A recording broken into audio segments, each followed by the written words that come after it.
हाँ तो नमस्ते जी, आप लोगों का स्वागत है आपके अपने परिवार राम ऑनलाइन क्लासेस में। जैसा कि आप लोगों को पता ही होगा कि आज हम लोग पढ़ने वाले हैं हिस्ट्री में भी क्या पढ़ने वाले हैं, लेसन नंबर 1, जिसका क्या नाम है, यूरोप में राष्ट्रवाद। और यूरोप में राष्ट्रवाद में भी आज क्या पढ़ने वाले हैं, तो इटली का एकीकरण। इटली के एकीकरण के 3 नायक थे, आप बोल सकते हैं कि 3 हीरो थे। तो पहले हीरो का क्या नाम था, मेजनी। दूसरा हीरो का क्या नाम था, काउंट काबूर। और तीसरे हीरो के बारे में जानेंगे जिसका क्या नाम था, ग्रेवाल्डी। तो आप लोगों से एक रिक्वेस्ट है कि वीडियो को बिना स्किप किए लास्ट तक देखते रहिएगा। तो चलिए सबसे पहले हीरो बोले तो मेजनी के बारे में जानते हैं। 2D इमेज के माध्यम से थोड़ा समझने का प्रयास करते हैं। तो ये आपको दिख रहा होगा, ये क्या है, मेजनी है। क्या है, मेजनी है, ठीक है। तो मेजनी मेरे ख्याल से जैसा भी फिगर है आप थोड़ा देख लीजिएगा, ठीक है। ये मेजनी है। तो मेजनी का बारे में सबसे पहले जानते हैं कि मेजनी का जन्म कब होता है, 1805 ईस्वी में। कब होता है, 1805 ईस्वी में। किसका जन्म होता है, मेजनी का होता है। मेजनी का जन्म जिनोवा नगर, आपको दिख रहा होगा ये जिनोवा नगर का मैप, ये जिनोवा नगर में होता है। यानी बोल सकते हैं मेजनी का जन्म किस देश में हुआ था, तो इटली देश में हुआ था। जिनोवा नगर आपको यही दिख रहा है, ठीक है। तो मेजनी का जन्म 1805 में जिनोवा नगर बोले तो ये इटली देश में हुआ था, ठीक है। आपसे पूछा जाएगा मेजनी कौन था, तो मेजनी साहित्यकार, गणतांत्रिक विचारों का समर्थक और योग्य सेनापति था। ये डेफिनेटली एक सेना के बोल सकते हैं एक सेना के भाग में थे, तो योग्य सेनापति थी। कि मेजनी कौन था, तो साहित्य गणतांत्रिक यानी गणतांत्रिक विचार का रखने वाला था। और क्या था, विचारों का समर्थक और योग्य सेनापति था। कौन था, मेजनी था। मेजनी को इटली के एकीकरण का क्या कहा जाता है, मसीहा कहा जाता है या पैगंबर कहा जाता है। यानी बोल सकते हैं मेजनी को इटली के एकीकरण का मसीहा या पैगंबर किसको कहा जाता है, मेजनी को कहा जाता है। मेजनी का जो संबंध है वो कार्बोनरी क्या था, संगठन से था। पूछेगा मेजनी का संबंध किससे था, तो कार्बोनरी संगठन से था, जिसकी स्थापना 1810 ईस्वी में होती है। जिसकी स्थापना कब होता है, 1810 ईस्वी में होती है। किसका, कार्बोनरी संगठन की स्थापना होता है। कार्बोनरी संगठन का मुख्य उद्देश्य था छापामार युद्ध द्वारा राजतंत्र को नष्ट करना और गणराज्य की क्या करना, स्थापना करना। किसका मुख्य उद्देश्य था, ये कार्बोनरी संगठन का मुख्य उद्देश्य था, जिसका एक सदस्य कौन था, आपका प्यारा सा मेजनी, ठीक है। मेजनी एक डेफिनेटली एक अच्छा बोल सकते एक अच्छा शासक था। और इस संगठन का मुख्य उद्देश्य था छापामार युद्ध द्वारा राजतंत्र को नष्ट करना और गणराज्य की स्थापना करना। मेजनी ने इस कार्बोनरी संगठन के माध्यम से एक आंदोलन चला था, जिसका नाम था नागरिक आंदोलन। ये नागरिक आंदोलन के सहारे आपका ये दिख रहा होगा, ये मध्य इटली और उत्तरी इटली को एकीकरण करना चाहता था। एकीकरण मतलब सर क्या होता, वो दोनों को जोड़ना चाहता था, ठीक है। इसको ये दिख रहा है आपको, बोले तो ये आपका हो जाएगा उत्तरी इटली, सॉरी ये आपका मध्य इटली हो जाएगा, मध्य इटली। और यानी ऑस्ट्रेलिया को छोड़ देना है, जर्मनी और फ्रांस को छोड़ देना है, यानी जो इतना ये सब बचा हुआ है ये आपका हो जाएगा उत्तरी इटली। मेजनी नागरिक आंदोलन का सहारा लेकर उत्तरी इटली और मध्य इटली का क्या करना चाहता था, एकीकरण करना चाहता था। लेकिन ऑस्ट्रेलिया का चांसलर बोले तो मेटरनिख ये आंदोलन को क्या करता है, कुचल देता है। ये ऑस्ट्रेलिया का चांसलर कौन था, मैंने पढ़ा रखा है, मेटरनिख था। मेटरनिख क्या करता है, इस आंदोलन को कुचल देता है बेचारा। अब क्या करेगा, ये करेगा क्या, ये कुचल देता है। और मेजनी क्या होता है, पुनः पलायन कर जाते हैं, यानी भाग जाते हैं, मेजनी निकल लेते हैं। और मेजनी फिर भी हिम्मत नहीं हारते हैं और बोलता है मेजनी, जब तक तोड़ेंगे नहीं तब तक छोड़ेंगे नहीं। ये कौन बोलता है, मेजनी बोलता है। मेजनी क्या बोलता है, जब तक तोड़ेंगे नहीं तब तक छोड़ेंगे नहीं। मेजनी फिर भाग के कहाँ पहुंच जाता है, आपका फ्रांस देश पहुंच जाता है। कहाँ पहुंच जाता है, फ्रांस। देखिए जिनोवा से पास ही आपका क्या है, फ्रांस है, ठीक है।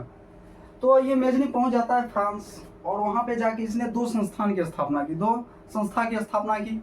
पहला यंग इटली और दूसरा यंग यूरोप। यंग इटली की स्थापना ये 1831 ईस्वी में करता है और यंग यूरोप की स्थापना ये 1834 ईस्वी में करता है।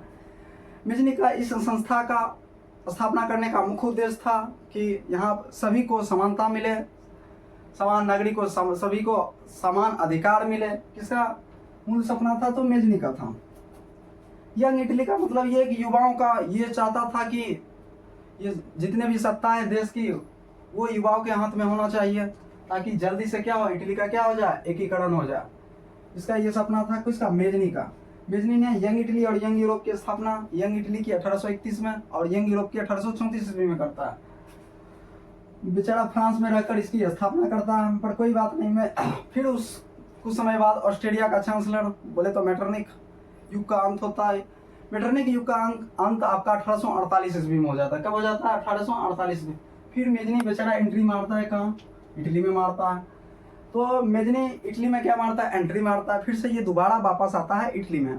पहले तो इटली से ये भाग जाता है, फिर इटली में फिर से एंट्री मारता है, क्योंकि उस समय क्या हुआ था, ऑस्ट्रेलिया का चांसलर बोले तो मेटरनिख युग का अंत हो गया था 1848 ईस्वी में। फिर से मेजनी एंट्री मार लिया।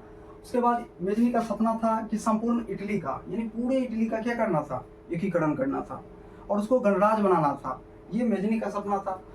लेकिन आपको पता है सार्डिनिया और पीटमाउंट का राजा चार्ल्स एल्बर्ट था। कौन था? सार्डिनिया और पीटमाउंट का राजा चार्ल्स एल्बर्ट था। इसका सपना था सभी राज्यों का विलय हो। सभी राज्यों का क्या हो? विलय हो। इसका अलग ही सपना था। और पेपल्स, जिस पर पोप, पेपल्स एक राज्य है जिस पर पोप वहां का क्या है? राजा है, उसका अधिकार था। वह इटली को धर्मराज बनाना चाहता था। कौन? पोप इटली को धर्मराज बनाना चाहता था। चार्ल्स एल्बर्ट, मेजनी और पोप, इन तीनों के विचार आपस में क्या हो गया? टकरा गए और इटली का एकीकरण क्या हो गया? अवरुद्ध हो गया। इसी के मौके का फायदा ऑस्ट्रेलिया की सेना ने उठाकर क्या किया? चार्ल्स एल्बर्ट पर हमला कर दिया। और चार्ल्स एल्बर्ट पर हमला करके क्या किया? हमला करने के बाद चार्ल्स एल्बर्ट की क्या हो जाती है? हार हो जाती है बेचारे की। हार होने के बाद ऑस्ट्रेलिया का इटली में हस्तक्षेप हो जाता है, यानी उसमें इटली में कुछ भागों को क्या करता है? अधिकार कर लेता है। कौन? ऑस्ट्रेलिया। फिर इटली का एकीकरण फिर क्या हो जाता है? अवरुद्ध हो जाता है। और बेचारा मेजनी पलायन करके कहाँ भाग जाते हैं? इंग्लैंड। इस तरह से आपका मेजनी क्या हुआ? मेजनी का एक भाग क्या होता है? खत्म हो जाता है। और अब हम लोग देखने वाले हैं इटली के एकीकरण के दूसरे हीरो, जिसका क्या नाम था? काउंट काबूर। दूसरे हीरो का क्या नाम था? काउंट काबूर। तो काउंट काबूर के बारे में समझते हैं, ठीक है। तो काउंट काबूर के बारे में यदि हम बात करें तो काउंट काबूर का जन्म होता है 1810 ईस्वी में। जन्म कब होता है? 1810 ईस्वी में होता है। हमने थोड़ी देर पहले आपको बता रखा था कि पीडमाउंट और सार्डिनिया का राजा कौन था? चार्ल्स एल्बर्ट था, ठीक है, जिसको ऑस्ट्रेलिया की सेना ने क्या किया था? हरा दिया। वहां अब सार्डिनिया और पीडमाउंट का एक नया राजा नियुक्त किया, जिसका क्या नाम था? विक्टर एमेनुअल था। इसका नया राजा का क्या नाम था? Victor Emmanuel. सार्डिनिया और पीडमाउंट का एक नया राजा किसे नियुक्त किया गया? विक्टर एमेनुअल को किया गया। विक्टर एमेनुअल ने काउंट काबूर को प्रधानमंत्री के पद पर क्या किया? नियुक्त किया। काउंट काबूर को प्रधानमंत्री के पद पर नियुक्त किया। काउंट काबूर को आप बोल सकते हैं इटली के एकीकरण का राजनीतिज्ञ। इटली के एकीकरण का राजनीतिज्ञ किसको कहा जाता है? तो काउंट काबूर को कहा जाता है। किसको? काउंट काबूर को कहा जाता है।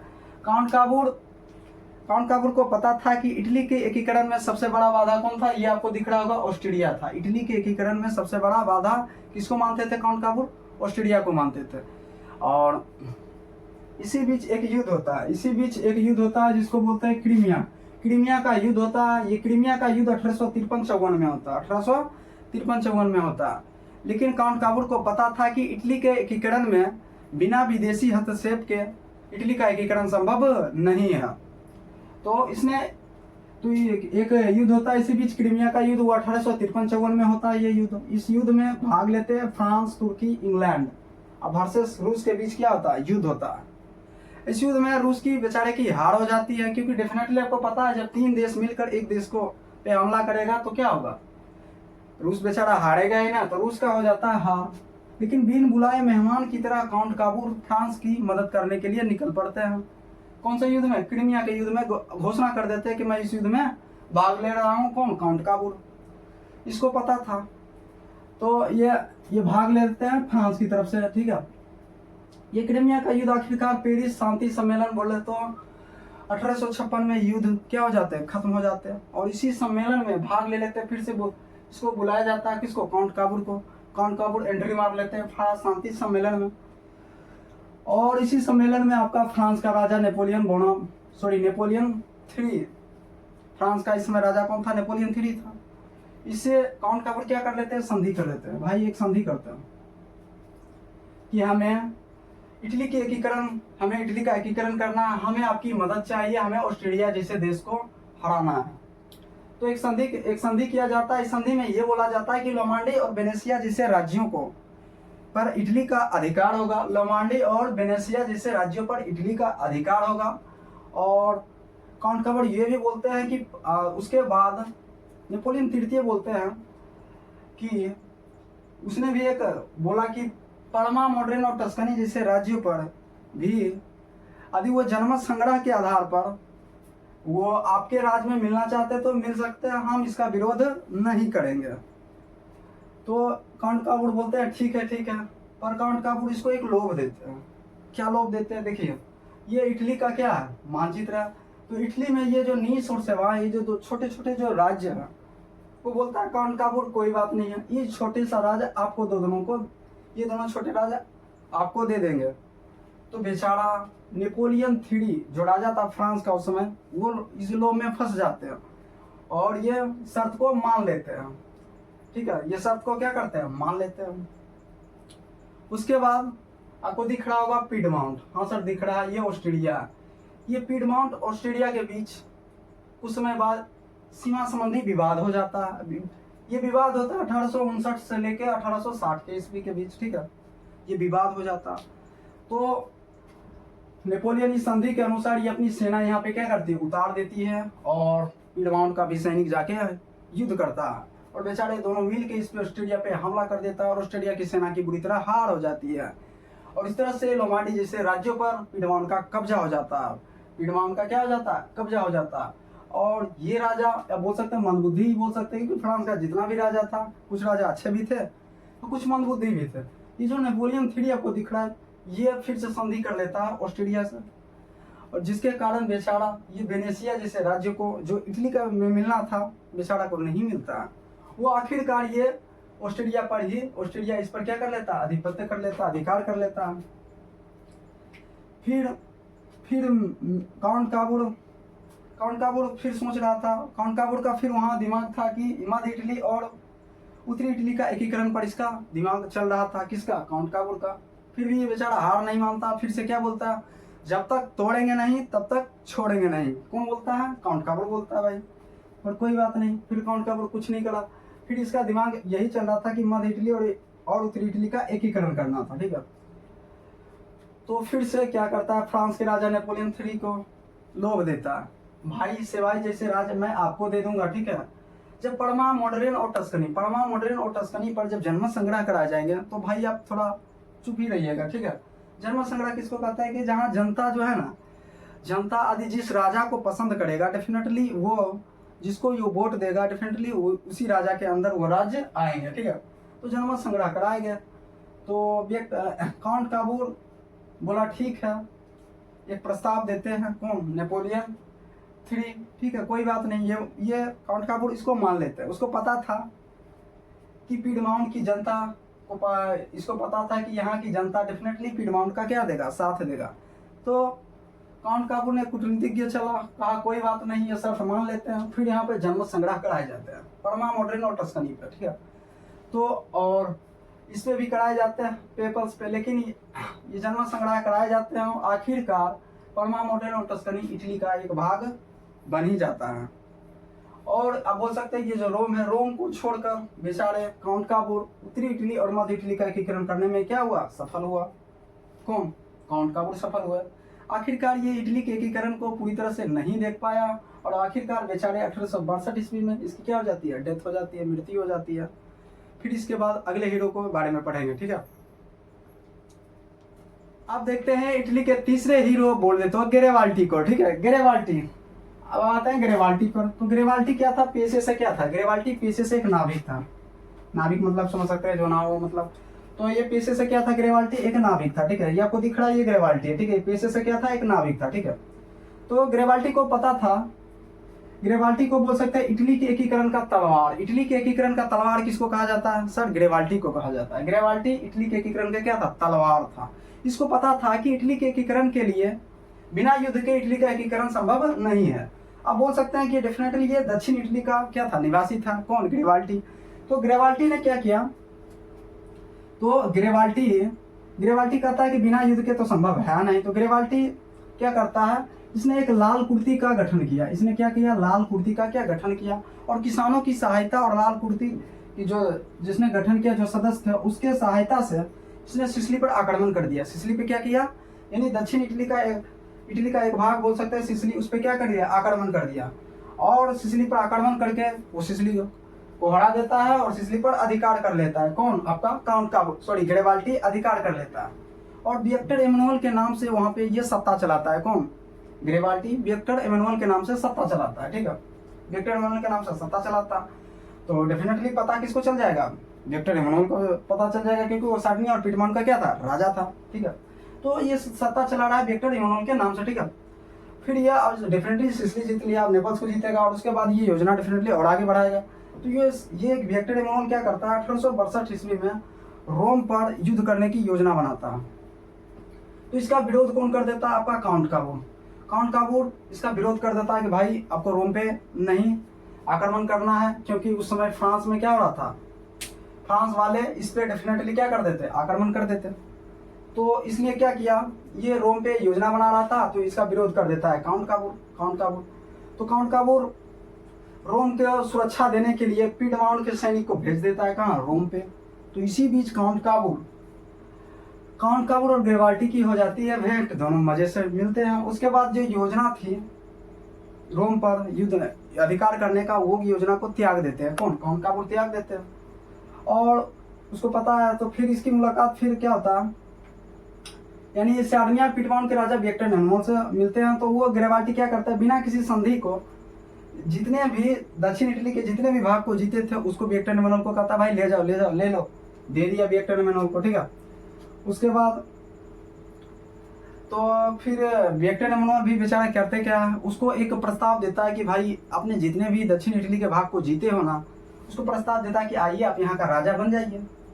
तो गैरिबाल्डी बोलता है नहीं, हमको राजा वाजा नहीं बनना, छोड़िए। ये विक्टर एमैनुअल बोलता है कि मुझे किसानों के भांति साधारण नॉर्मल जिंदगी जीना है। ठीक है, तो इससे प्रभावित होकर आपका एक भारतीय बोले तो लाला लाजपत राय प्रभावित होकर गैरिबाल्डी की क्या लिखती है? एक जीवनी लिखती है। ये बोर्ड का पूछा हुआ क्वेश्चन है कि गैरिबाल्डी की जीवनी कौन लिखता है? तो आपका लाला लाजपत राय लिखता है। ठीक है, तो इससे प्रभावित हो गया। ठीक है, उसके बाद होता क्या है? फिर विक्टर एमैनुअल क्या करता है कि अभी भी इटली का एकीकरण पूरी तरह से पूरा नहीं हुआ है। ठीक है, तो अभी ये जो ये पेपल्स है, डेफिनेटली जब तक इस पर कब्जा नहीं होगा तो इटली का एकीकरण पूरा संभव नहीं होगा। ठीक है, तो करता क्या है कि विक्टर एमैनुअल अब उसी बीच अब एक युद्ध हो जाता है, क्योंकि आप थोड़ा समझिएगा कि पेपल्स को जब भी मिलाने की कोशिश किया जाता था तो हमेशा इसकी मदद कौन करता था? फ्रांस बीच में टांग अड़ा देता था। ये पोप, यानी बोल सकते हैं पेपल्स एक राज्य था जिसका राजा कौन था? पोप। इसकी मदद हमेशा कर देता था फ्रांस। लेकिन किसी कारणवश फ्रांस और पर्सा के बीच क्या हो जाता? युद्ध हो जाता। यह युद्ध 1870 से 71 में होता, जिसे सेडोन का युद्ध कहते हैं। जिसे क्या कहते हैं? सेडोन का युद्ध कहते हैं। अब क्या करेगा विक्टर एमैनुअल? इसी मौका का फायदा उठाएगा, क्योंकि ये फ्रांस इस युद्ध में फंसा हुआ है। अब डेफिनेटली पोप को कोई संरक्षित नहीं करेगा, तो विक्टर एमैनुअल इसी मौका का फायदा उठाकर इस पर क्या कर देता है? हमला करके इस पर अधिकार कर लेता है। तो विक्टर एमैनुअल एक अच्छा राजा था। वो बोला भाई पोप का जो राजमहल था उसको बोला कि भाई इसको छोड़ ही देना यार, इस घटिया सा चीज स्पेस को, ठीक है, प्लेस को। तो उसने पोप का जो राजमहल था उसको छोड़ दिया, बाकी इटली सभी का एकीकरण कर दिया। ठीक है, बाकी सभी इटली का क्या कर दिया? एकीकरण कर दिया, सबको मिला दिया। और जो पोप का जो महल था उसको छोड़ दिया, बोला भाई रहने दो। और रोम को भी मिला लिया। तो इसने इटली की राजधानी क्या बना दिया? रोम। तो ऐसे भी इटली का राजधानी क्या है? रोम। इन्हें सभी का राजधानी रोम बना दिया। तो आप बोल सकते हैं कि इटली का राजधानी रोम। और इस तरह से इटली का एकीकरण क्या होता है? पूरा हो जाता है। आप बोल सकते हैं इटली का एकीकरण 1871 ईस्वी में हुआ था। ठीक है, पूर्णतः हो गया था 1871 ईस्वी में। और आप बोल सकते हैं कि इसमें प्रमुख नायक कौन कौन थे? तो आपका सबसे पहला नाम आएगा मेजनी, दूसरा नाम आएगा काउंट काबूर, और तीसरा गैरिबाल्डी, और चौथा हीरो की यदि ये बात करें तो विक्टर एमैनुअल। क्योंकि विक्टर एमैनुअल यदि नहीं होते तो डेफिनेटली इटली का एकीकरण नहीं हो पाता। तो आप लोग वीडियो के नीचे कमेंट करके जरूर बताइएगा कि आज का क्लास आप लोगों को कैसा लगा। आप लोग वीडियो को शेयर करिएगा और चैनल पर यदि पहली बार है तो चैनल को सब्सक्राइब कर लीजिएगा। Thank you.